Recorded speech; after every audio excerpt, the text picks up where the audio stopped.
Hello and welcome to Taste the Meal with Your Ears. This is the place where we explore inspiring books and powerful ideas in personal development. In this episode, we'll dive into Chapter 6 of Master Your Emotions, where we explore how to use your thoughts to influence your emotions. So let's kick things off with a quote that's really at the heart of this entire chapter. You become what you think about all day long.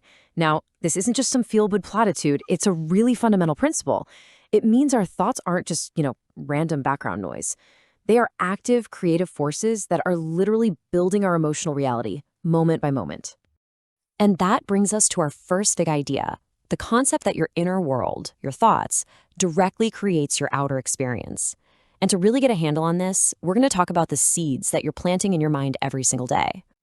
I absolutely love this metaphor. Just picture it. Your mind is this rich, fertile garden. It's ready to grow whatever you plant in it. So if you're constantly planting seeds of doubt, worry, and fear, well, that's exactly the kind of harvest you're going to get. But, and this is the exciting part, if you consciously choose to plant seeds of confidence, joy, and gratitude, your whole inner world is just going to flourish. And this is where we, as the gardeners of our own minds, come in. The success expert Brian Tracy just hits the nail on the head here. The key is focus. Think about it. A real gardener doesn't just toss a bunch of random seeds in the dirt and hope for the best, right? No, they carefully choose what they want to grow. We have to do the exact same thing with our thoughts. Put our energy toward what we want, not the weeds we're afraid of. But let's be real. It's not always that simple.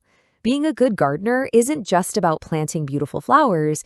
You also have to deal with the weeds. And in our minds, those weeds are the constant, nagging, unwanted thoughts that can feel like they're taking over everything. And I think we can all relate to this feeling, can't we? You know those days where it just feels like no matter what you do, the garden is just completely overrun with the weeds of anxiety or self-criticism or just plain old negativity. So what on earth do you do then? This is the real challenge we all face.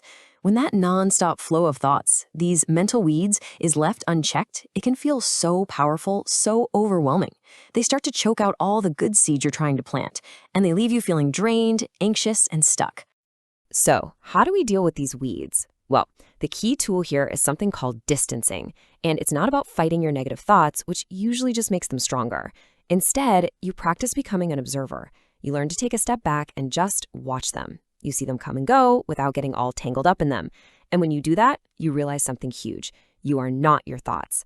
And that, right there, is when they start to lose all their power over you. Okay, so we've talked about how to manage the weeds with distancing. But being a master gardener isn't just about damage control. It's about proactively and intentionally planting what you want to grow.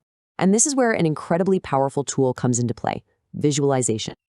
Now, this might sound a little too good to be true, but it's totally based on how our brains are wired. Here's the secret. You can literally generate positive emotions on command just by using your imagination. It's like you're creating a simulation of a desired experience, and your mind reaps the emotional rewards right here, right now.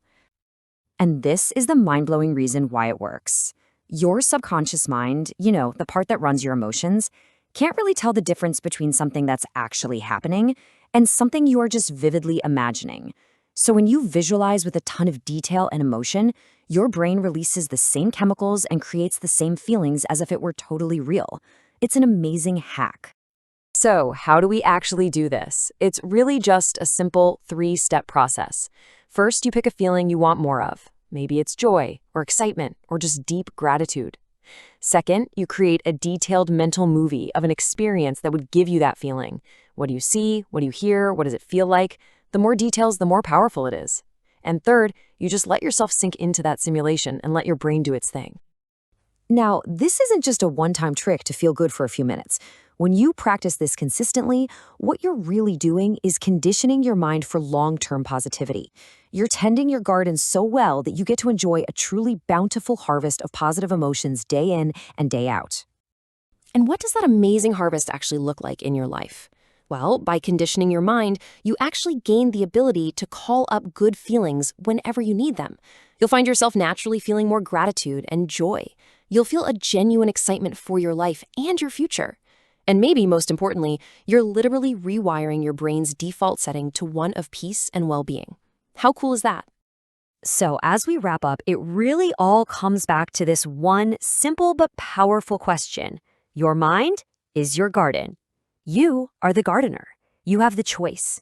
Every single day, every single moment. So what seeds will you plant in your garden today? See you in the next episode, where we'll explore Chapter 7, titled Using Your Words to Influence Your Emotions. Thank you for listening. If you enjoyed this episode, don't forget to subscribe, like the video, and share your thoughts in the comments. Your support truly encourages us to keep creating more inspiring content for you.